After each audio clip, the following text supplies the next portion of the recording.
नमस्कार, मैं हूं राज और आप देख रहे हैं प्योर पॉलिटिक्स। बिहार से जैसी खबर आ रही है वो राहुल गांधी के लिए बहुत ही शर्मनाक है। राहुल गांधी को गन पॉइंट पे तेजस्वी ने मजबूर कर दिया कि वो उनको चीफ मिनिस्टर पद के लिए कैंडिडेट घोषित करें। वो इस बात की घोषणा करें कि चुनाव के बाद अगर सरकार बनती है तो तेजस्वी ही उनके मुख्यमंत्री होंगे। अब देखिए, दबाव में आकर के राहुल गांधी ने यह फैसला तो ले लिया। अशोक गहलोत को उन्होंने पटना भेजा और वहां जो प्रेस कॉन्फ्रेंस हुई उसमें बैकड्रॉप में आप देखेंगे तो राहुल गांधी थे ही नहीं, सिर्फ और सिर्फ तेजस्वी थे। अब सवाल यह है कि अगर ये महागठबंधन का प्रेस कॉन्फ्रेंस था तो राहुल की फोटो वहां पे क्यों नहीं थी? वो इसलिए नहीं थी क्योंकि तेजस्वी ऐसा नहीं चाहते थे। राहुल गांधी ने तेजस्वी को जिस तरह से औकात दिखाने की कोशिश की थी तो तेजस्वी ने भी राहुल गांधी को उनकी औकात बताई है कि हमें आपकी जरूरत नहीं है, बिहार में तो हमारा ही चलेगा। ये राहुल गांधी की घनघोर बेइज्जती है। आप सोचिए, महागठबंधन का प्रेस कॉन्फ्रेंस है, अशोक गहलोत वहां पे मौजूद हैं और बैकड्रॉप में जो फोटो है वो सिर्फ और सिर्फ तेजस्वी यादव का लगा हुआ है। अब तेजस्वी तो वैसे अपने पिता की तस्वीर भी नहीं लगाते, लेकिन भाई राहुल गांधी तो महागठबंधन के नेता है ना, एक तरह से सर्वमान्य नेता है। महागठबंधन में जितने भी दल हैं या इंडी अलायंस जो उन्होंने बनाया हुआ है उसके सर्वमान्य नेता है। उनकी भी फोटो वहां डायस पे नहीं थी। अब सवाल यह उठ रहा है कि भाई अगर आपको घोषणा करनी ही थी तो पहले कर देते, इतनी देर से क्यों किया? वजह बड़ी स्पष्ट है। राहुल गांधी तो चाहते ही नहीं थे कि तेजस्वी को वो मुख्यमंत्री पद का कैंडिडेट घोषित करें। उनकी कोई इच्छा नहीं थी, क्योंकि उन्होंने जिनको भेजा बिहार प्रभारी बना के, कृष्णा अल्लावरू, वो राहुल गांधी को यह समझा रहे थे कि भाई तेजस्वी को इतना भाव देने की जरूरत नहीं है, क्योंकि तेजस्वी हमारी सुन नहीं रहा है। कि कांग्रेस 70 सीट पे लड़ना चाहती थी, तेजस्वी ने हामी नहीं भरी। अपने मन से जाके 61 सीटों पे इन्होंने अपना नामांकन भरवा दिया अपने कैंडिडेट से। तो तेजस्वी ऐसे भी गुस्से में थे। तेजस्वी ने कहा कि अगर तुम हमारी बेइज्जती करोगे तो हम भी तुम्हारी वैसी ही बेइज्जती करेंगे। एक तो वो घर में बैठ गए, कोप भवन में बैठ गए, बोला हम निकलेंगे ही नहीं, प्रचार ही नहीं करेंगे, हम तुम्हारे बगैर भी जीत सकते हैं। तेजस्वी का जो तेवर था ना वो राहुल गांधी के लिए बड़ा शर्मनाक था। आपको ध्यान होगा कि जब से चुनाव की घोषणा हुई उसके बाद से तेजस्वी बाहर निकले ही नहीं, गए ही नहीं प्रचार करने, बोले हम नहीं जाएंगे। अब कांग्रेस करे तो क्या करे भाई? बिहार में जो भी 2-4 सीटें आनी हैं वो तेजस्वी की दया दृष्टि से ही मिलने वाली है। उनको अपनी कोई हैसियत नहीं राहुल गांधी की, एक सीट जीतने की हैसियत नहीं है उनकी, आप ये समझ लीजिए। वैसे में राहुल गांधी के सामने कोई ऑप्शन नहीं था, कोई ऑप्शन नहीं था। और उन्होंने, अब सोचिए, महागठबंधन की प्रेस कॉन्फ्रेंस होती है, इतना बड़ा अनाउंसमेंट होता है, तेजस्वी यादव सीएम कैंडिडेट होंगे, जिसका इंतजार सबको इतने लंबे समय से था, राजद के कार्यकर्ताओं को खास करके। उस प्रेस कॉन्फ्रेंस में राहुल गांधी मौजूद नहीं रहते और एक दूसरे को ब्लैकमेल इस तरह से किया जा रहा है महागठबंधन में। तेजस्वी ने गन पॉइंट पे राहुल गांधी को कहा कि मैं सीएम डिक्लेयर करो। ये इधर से कट्टा लेकर मुकेश सहनी पहुंच गया, बोला हमको डिप्टी सीएम डिक्लेयर करो। अब सोचिए, 12-13 सीट लड़ने वाली मुकेश सहनी डिप्टी सीएम बनेंगे तो 61 सीट लड़ने वाली कांग्रेस क्या बनेगी? ये कहा गया है कि और भी डिप्टी सीएम होंगे बाद में। मतलब कितने होंगे? कोई लड्डू बट रहा है, कोई मिठाई बट रही है। अरे जो होंगे अभी बता दो। जब अभी तुमने सीएम और डिप्टी सीएम की घोषणा कर दी तो कांग्रेस से कौन होगा भाई, ये भी तो बताओ। और ये जो सहनी है, जिनको हम 12-13 सीट आपने दिया है, मुश्किल से 3% जिनकी आबादी है बिहार में, वो अगर डिप्टी सीएम होंगे तो अब मुसलमान जो नेता हैं वो भी कह रहे हैं कि हमारी तो संख्या 17% से ज़्यादा है, तो हम डिप्टी सीएम क्यों नहीं होंगे? तो ये अब देखिए, महागठबंधन अपने समर्थकों के बीच भी पूरी तरह से एक्सपोज हो गया है। राहुल गांधी को ऐसा लग रहा था कि शायद, या महागठबंधन को ऐसा लग रहा था कि हम अगर तेजस्वी को सीएम कैंडिडेट बना देते हैं तो शायद चीज़ें सुधर जाएंगी। ये जो इतनी दरार पड़ी हुई है महागठबंधन के अंदर, इतनी जो खींचतान चल रही है, शायद वो खत्म हो जाए। लेकिन ये खींचतान खत्म नहीं हुई है, ये दरार और चौड़ी हो गई है।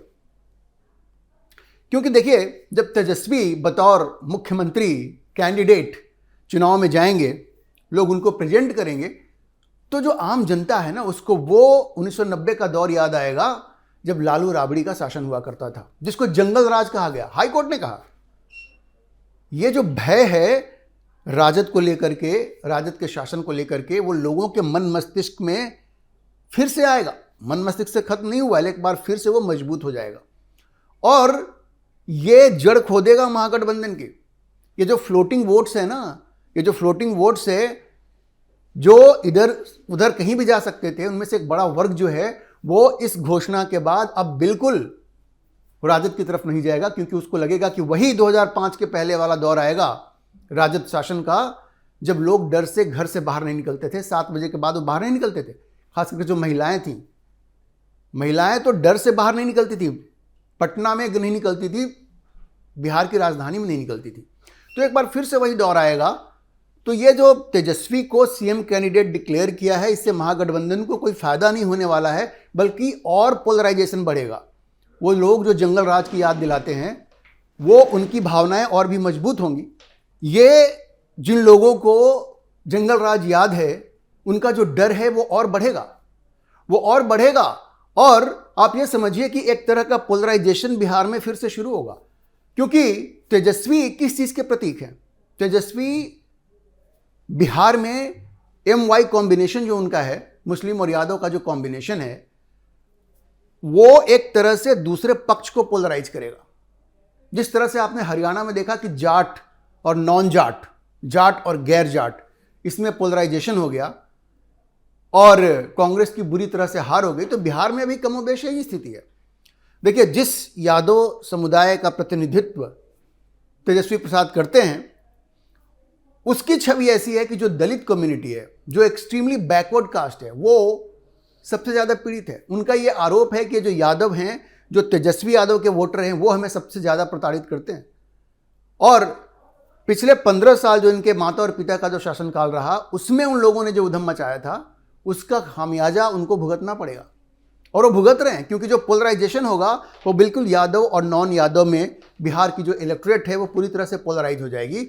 और वैसी स्थिति में अगर हम दोनों के मत प्रतिशत को जोड़ भी दें, 14% यादव हैं, 17% मुस्लिम हैं, 31% हुए, फिर भी लगभग 70% लोग इनके खिलाफ हैं। और जब वो एक साथ हो जाएंगे तो फिर कैसे जीत होगी? देखिए, ये भी एक मेन वजह थी कि कांग्रेस तेजस्वी को मुख्यमंत्री का कैंडिडेट डिक्लेयर नहीं करना चाहती थी, क्योंकि कांग्रेस को ऐसा लगता था कि अगर बता दिया कि तेजस्वी ही मुख्यमंत्री होंगे तो फिर इसी तरह का पोलराइजेशन बिहार में हो जाएगा। और उसके बाद जिस तरह से वो लगातार 2005 के बाद चुनाव हार रहे हैं, एक बार फिर से उनकी हार हो जाएगी।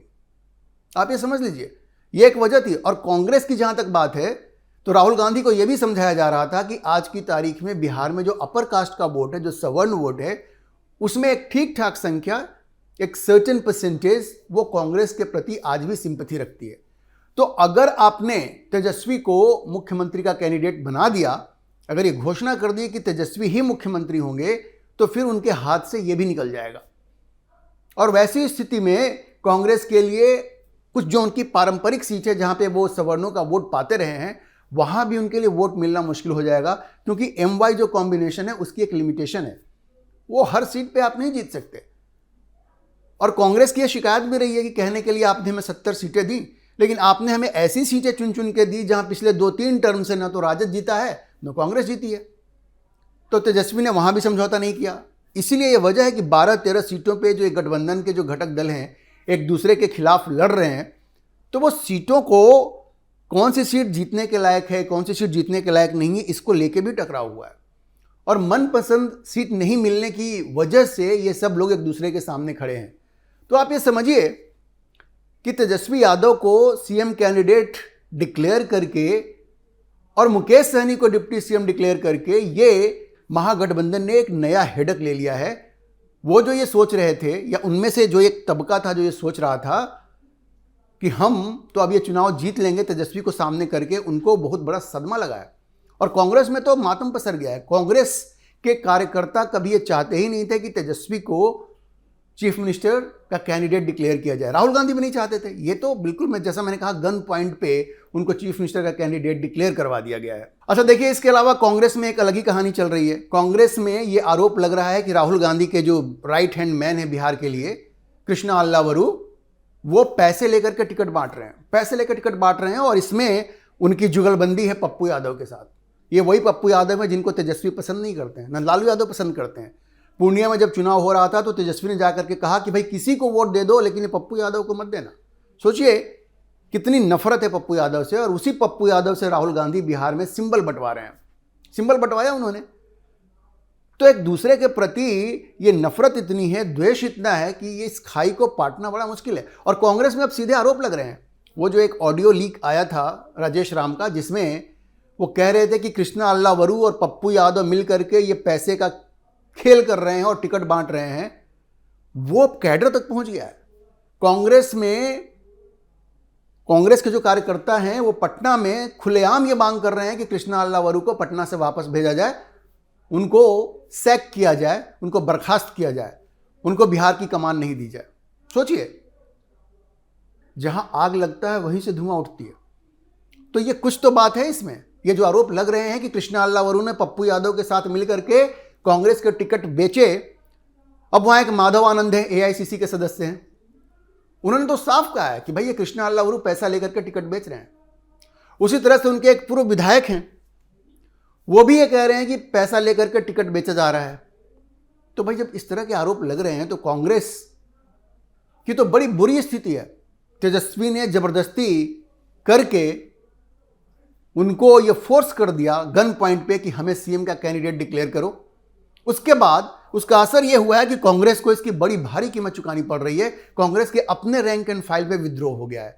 कृष्णा अल्लावरू के पीछे लोग पड़ गए हैं, और कृष्णा अल्लावरू के पीछे पड़ने का मतलब यह है कि राहुल गांधी के पीछे पड़ना, क्योंकि वो सीधे उनको राहुल गांधी का वरद हस्त प्राप्त है, उनके सर पे राहुल गांधी का हाथ है। अब तो कुछ लोग ये भी कहेंगे कि अगर कृष्णा अल्लावरू के ऊपर आरोप है पैसा लेने के, तो पैसा लेके उन्होंने किसको दिया? क्या राहुल गांधी को दिया? ये सवाल नहीं उठेगा क्या? सवाल तो उठेगा। तो राहुल गांधी की जबरदस्त बेइज्जती हुई है बिहार में इस पूरे प्रकरण में, और तेजस्वी ने उनकी जबरदस्त इज्जत उतारी है। डायस पे उनकी फोटो तक नहीं लगाई। मुकेश सहनी डिप्टी सीएम बन गए, कांग्रेस से कौन डिप्टी सीएम होगा कुछ मालूम नहीं है। मतलब तेजस्वी ने दिखा दिया है कि राहुल गांधी उनके सामने, राहुल की हैसियत कुछ नहीं है। और ये सच भी है, बिहार में बिना राजद के सपोर्ट के कांग्रेस एक सीट भी नहीं जीत सकती। लेकिन ये एहसास करवाया है, एक हकीकत थी, लेकिन तेजस्वी ने इस बार ये एहसास करवाया है कि राहुल गांधी तुम्हारी हैसियत कुछ नहीं है। अगर तुम्हें एक दो सीट भी मिलनी है बिहार में तो हमारी दया दृष्टि से ही मिलेगी, और अगर तुम ये चाहते हो तो हमें सीएम का कैंडिडेट डिक्लेयर करो। और राहुल गांधी इस बात के लिए मजबूर हो गए कि वो तेजस्वी यादव के सामने घुटने टेक दें। घुटने तो उन्होंने टेक दिया है, लेकिन चुनाव में इसका क्या फ़ायदा होता है ये देखना होगा। वैसे बिहार से जो रिपोर्ट आ रही है उससे ऐसा लग रहा है इसका कुछ फ़ायदा नहीं होने वाला है। एनडीए को क्लियर एज है, वहाँ सब कुछ हो गया, सीट शेयरिंग, टिकट वितरण, और अब वहाँ के लोग बिल्कुल प्रचार में लग गए हैं। प्रधानमंत्री मोदी वहाँ प्रचार में उतर चुके हैं, कई बार वो बिहार जा चुके हैं, आज भी वो बिहार में हैं। अमित शाह और प्रधानमंत्री मोदी अलग अलग जिलों में प्रचार कर रहे हैं। एक दिन पहले जेपी नड्डा साहब भी वहाँ थे, नीतीश कुमार प्रचार में निकल चुके हैं, और अभी महागठबंधन की जहाँ तक बात है वो कब प्रचार करेंगे, उनके स्टार प्रचारक कौन होंगे, ये सब अभी कुछ मालूम नहीं है, उनका कैलेंडर ही मालूम नहीं है। तो आप समझिए कि राहुल गांधी की घनघोर बेइज्जती भी हो गई है, और अभी रोड मैप भी उनका क्लियर नहीं है कि चुनाव में वो कैसे जाएंगे, उनका एजेंडा क्या होगा, उनका मैनिफेस्टो क्या होगा, इस पर कोई क्लैरिटी नहीं है। अभी के हालात जैसे हैं बिहार में, वैसे उसे देख करके ऐसा लग रहा है कि तेजस्वी को सीएम कैंडिडेट डिक्लेयर करने के बाद भी महागठबंधन एक बड़ी हार की तरफ बढ़ रहा है, और एनडीए की जबरदस्त वापसी वहां तय दिख रही है। अभी के लिए इतना ही। हम इस खबर पर नजर बनाए रखेंगे और आपको अपडेट करते रहेंगे। आप इस विषय पर क्या सोचते हैं, अपनी राय कमेंट बॉक्स में जरूर लिखें, और अगर आपको वीडियो पसंद आया हो तो आप इसे लाइक करें, शेयर करें, और हमारे चैनल को सब्सक्राइब जरूर करें।